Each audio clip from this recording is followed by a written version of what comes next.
Hello friends, फिर एक नई वीडियो में आपका स्वागत है। यदि आप क्लास 12 के स्टूडेंट्स हैं तो ये वीडियो आपके लिए है। इस वीडियो में हम लोग सीखेंगे कि इंग्लिश में एक्सप्लेन कैसे करते हैं। मेरा वादा है कि अगर आप इस वीडियो को पूरा देखते हैं तो आपको 8 नंबर लाने से कोई नहीं रोक सकता है। तो चलिए हम लोग इस वीडियो को स्टार्ट करते हैं और देखते हैं कि एक्सप्लेन कैसे करते हैं। आपकी एग्जाम में 2 एक्सप्लेन आएगा और वो 8 नंबर का आएगा। इसमें क्या होता है कि दूसरा में आपको 4 क्वेश्चन देगा, उसमें से कोई एक को हल करना होता है और 3 में भी 4 दिया है, चारों में से कोई एक को एक्सप्लेन करना होता है। तो आप सबसे पहले चारों क्वेश्चन को रीडिंग कर दीजिए। तो आप सही से रीडिंग कर दीजिए। तो मैंने डी को रीडिंग कर दिया, तो यहाँ पे मिल गया मेरे को गांधी। ठीक है, अर्थात जब गांधी मिल गया तो आपको पता चल गया होगा कि किस चैप्टर से है।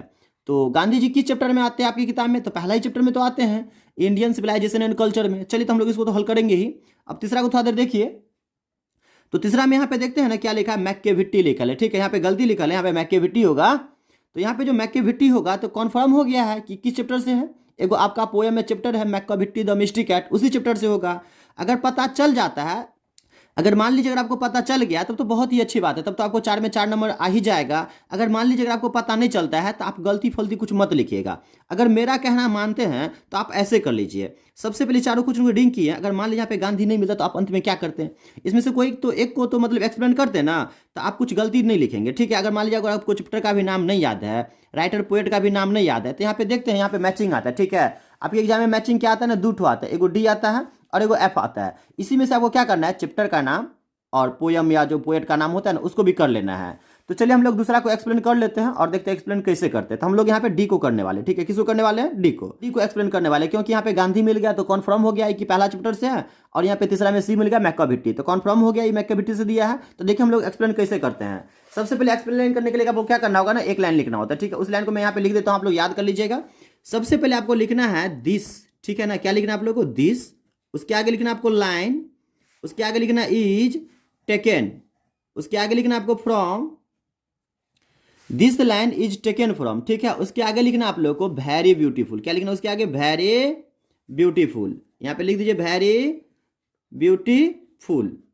अब वेरी ब्यूटीफुल के आगे आपको याद रखना है कि ये पोयम से है कि प्रोज से है। अगर पोयम से है तो यहाँ पे पोयम लिख दीजिए, अगर प्रोज से तो आप प्रोज लिख दीजिए। तो यहाँ पे दूसरा का डी है दोस्तों, तो दूसरा का डी में क्या लिखा था? महात्मा गांधी जी लिखा था। अब महात्मा गांधी जी किस चैप्टर में है? पहला चैप्टर में, इंडियन सिविलाइजेशन एंड कल्चर। और इंडियन सिविलाइजेशन एंड कल्चर आपका क्या है? तो ये आपका जो है ना प्रोज है, तो यहाँ पे लिख दीजिए प्रोज। और इसके आगे आप क्या करना है, यहाँ पे ना चैप्टर का नाम लिख देना। चैप्टर का नाम क्या है? Indian civilisation and culture. तो यहाँ पे आप लिख दीजिए इंडियन सिविलाइजेशन, सिविलाइजेशन।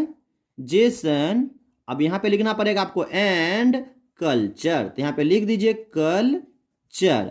यहाँ तक हो गया। तो उसके आगे आप क्या करना है, इसको इन्वर्टेड कॉमा में बंद कर देना। अब इसके आगे लिखना है आपको इज रिटेन। क्या लिखना है इसके आगे? इज रिटेन, या आप कंपोज्ड भी लिख सकते हो। ठीक है, कोई एक वर्ड को आपको यूज करना है। और आगे आपको लिखना है बाय। और तो इंडियन सिविलाइजेशन एंड कल्चर के राइटर कौन है? महात्मा गांधी जी है ना, तो यहाँ पे लिख देना आपको महात्मा गांधी जी, महात्मा गांधी।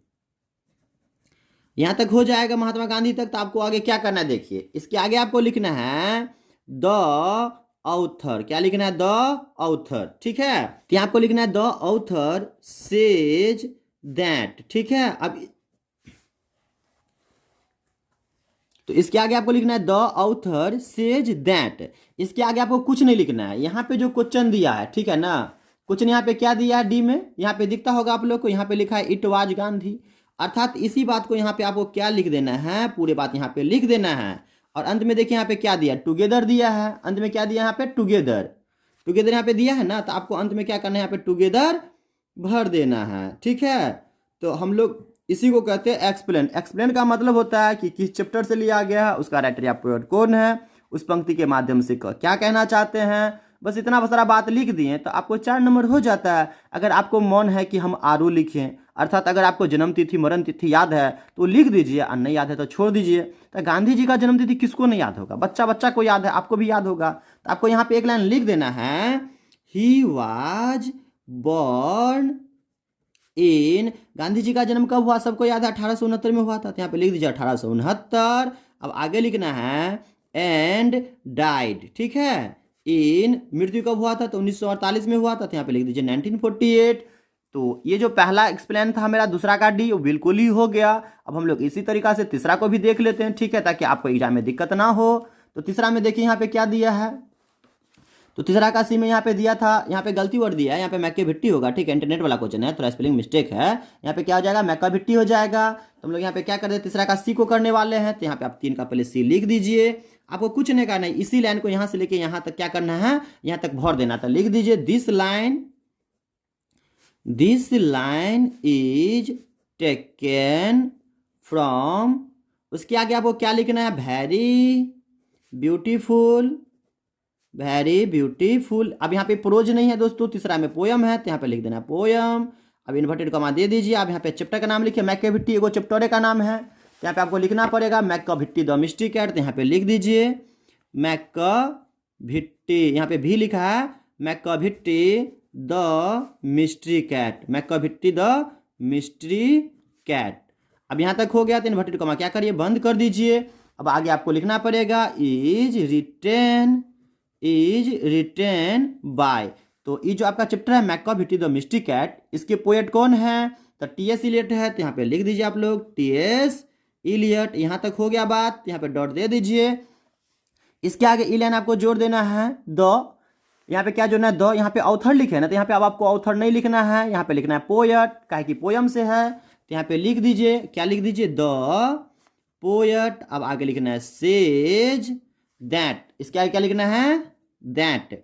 मतलब कभी कहना चाहते हैं, क्या कहना चाहते हैं आपको तो पता है नहीं, तो आप कुछ ज़्यादा मत सोचिए। अब यहाँ पे क्या करिए, यहाँ पे जो क्वेश्चन दिया होगा, आप उसको यहाँ पे भर दीजिएगा। यहाँ पे देखिए 8 से स्टार्ट है, तो 8 से लिखिए या यहाँ तक पूरी बात लिख दीजिएगा। तो मैं यहाँ पे लिख देता हूँ 8, आगे जो बात दिया है आपको पूरी बात क्या करना है, यहाँ पे लिख देना है। और अंत में क्या दिया था, तो अंत में यहाँ पे दिया था देयर, तो हम यहाँ पे देयर अंत में क्या करेंगे बच्चों, लिख देंगे। तो इसी को हम लोग बोलते हैं एक्सप्लेन हो गया।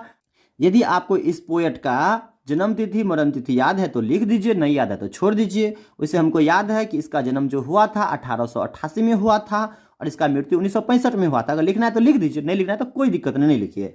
तो कैसे लिखिएगा, यही लाइन पूरा लिख दीजिएगा यहाँ तक। यहाँ पे इसको हटा के यहाँ पे 1888 कर दीजिएगा, इसको हटा के यहाँ पे क्या कर दीजिएगा 1965।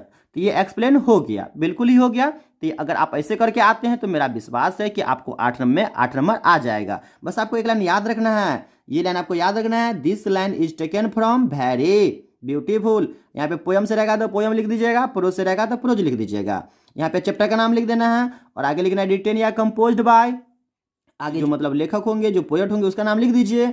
आगे लिखना है आपको द पोएट सेज दैट, अर्थात जो कभी कहना चाहते हैं आपको तो पता नहीं है, तो जो क्वेश्चन में दिया रहेगा उसी को यहाँ पे आपको लिख देना है। तो ये आपका एक्सप्लेन हो गया।